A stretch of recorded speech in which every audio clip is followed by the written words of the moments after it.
Sanctus, Sanctus, Sanctus Dominus Deus Sabaoth.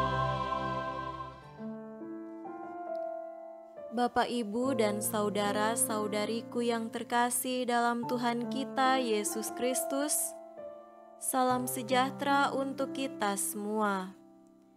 Berkat Allah yang Maha Kuasa senantiasa menyertai kita. Hari Rabu tanggal 14 Desember tahun 2022 adalah peringatan wajib Santo Yohanes dari Salib, imam dan pujangga gereja. Yohanes dari Salib lahir di Spanyol sekitar tahun 1542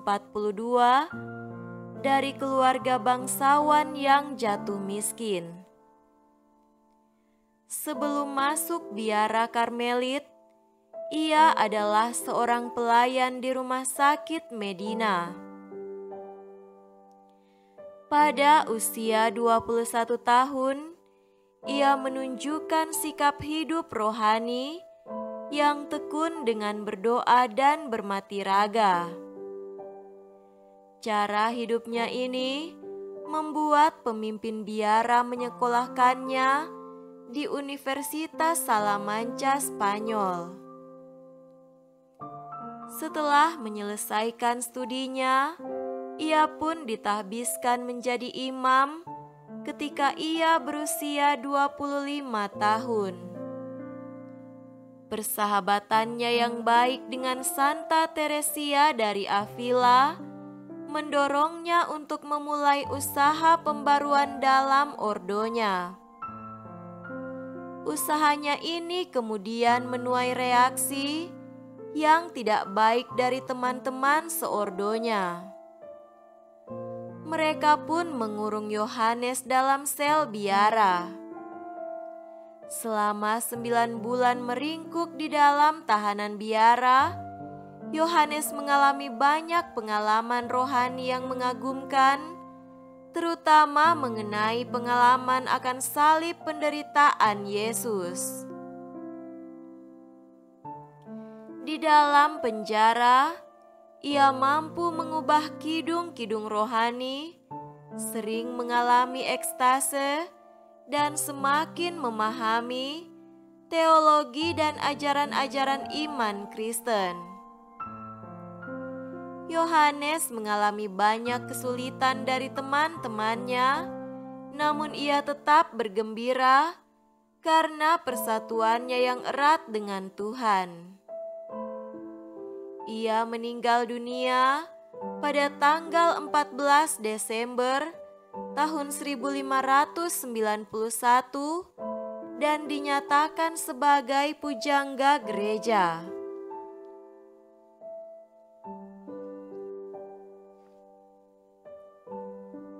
Marilah kita mendengarkan dan merenungkan bacaan-bacaan kitab suci. Bacaan pertama dari kitab Yesaya pasal 45 ayat 6b sampai 8, dilanjutkan dengan ayat 18 dan ayat 21b sampai 25. Akulah Tuhan dan tidak ada yang lain, yang menjadikan terang dan menciptakan gelap, yang menjadikan nasib mujur dan menciptakan nasib malang. Akulah Tuhan yang membuat semuanya ini. Hai langit, teteskanlah keadilan dari atas, dan baiklah awan-awan mencurahkannya. Baiklah bumi membukakan diri dan bertunaskan keselamatan, dan baiklah ditumbuhkannya keadilan. Akulah Tuhan yang menciptakan semuanya ini. Sebab beginilah firman Tuhan yang menciptakan langit, Dialah Allah yang membentuk bumi dan menjadikannya, dan yang menegakkannya, dan Ia menciptakannya bukan supaya kosong, tetapi Ia membentuknya untuk didiami. Akulah Tuhan, dan tidak ada yang lain. Bukankah aku Tuhan? Tidak ada yang lain, tidak ada Allah selain daripadaku. Allah yang adil dan juru selamat, tidak ada yang lain kecuali aku. Berpalinglah kepadaku, dan biarkanlah dirimu diselamatkan, hai ujung-ujung bumi. Sebab akulah Allah, dan tidak ada yang lain. Demi aku sendiri, aku telah bersumpah, dari mulutku telah keluar kebenaran, suatu firman yang tidak dapat ditarik kembali. Dan semua orang akan bertekuk lutut di hadapanku, dan akan bersumpah setia dalam segala bahasa, sambil berkata, keadilan dan kekuatan hanya ada di dalam Tuhan. Semua orang yang telah bangkit amarahnya terhadap Dia akan datang kepadanya dan mendapat malu, tetapi seluruh keturunan Israel akan nyata benar dan akan bermegah di dalam Tuhan. Demikianlah sabda Tuhan. Syukur kepada Allah.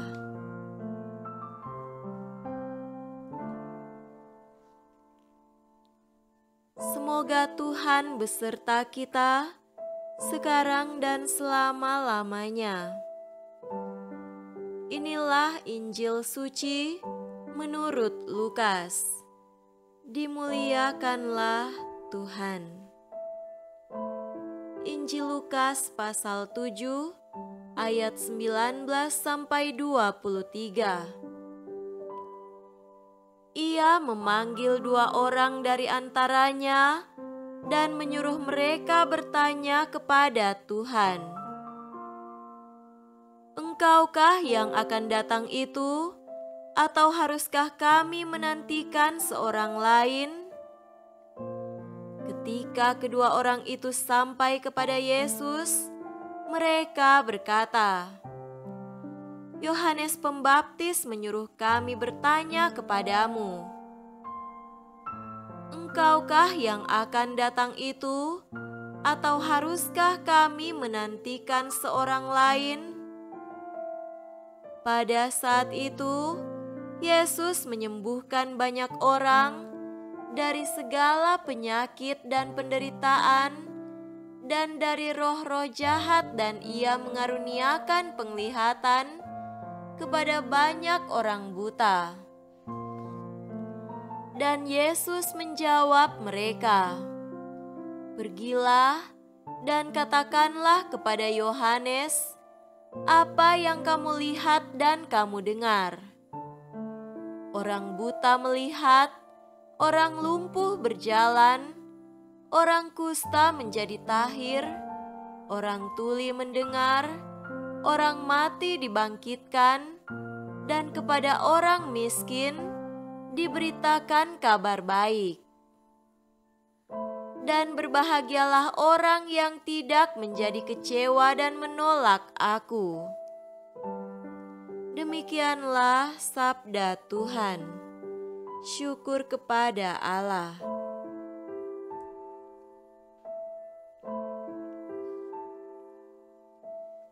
Saudara-saudariku yang terkasih dalam Tuhan kita Yesus Kristus, tema renungan kita pada hari ini adalah membangun kedekatan dengan Tuhan. Tidak ada Allah lain selain daripadaku, Allah yang adil dan juru selamat. Akulah Tuhan dan tidak ada yang lain, yang menjadikan terang dan menciptakan gelap, yang menjadikan nasib mujur dan menciptakan nasib malang. Demikianlah iman Nabi Yesaya akan Tuhan sebagai pencipta segalanya. Inilah Allah yang diwartakan terus-menerus dalam karya penggembalaan.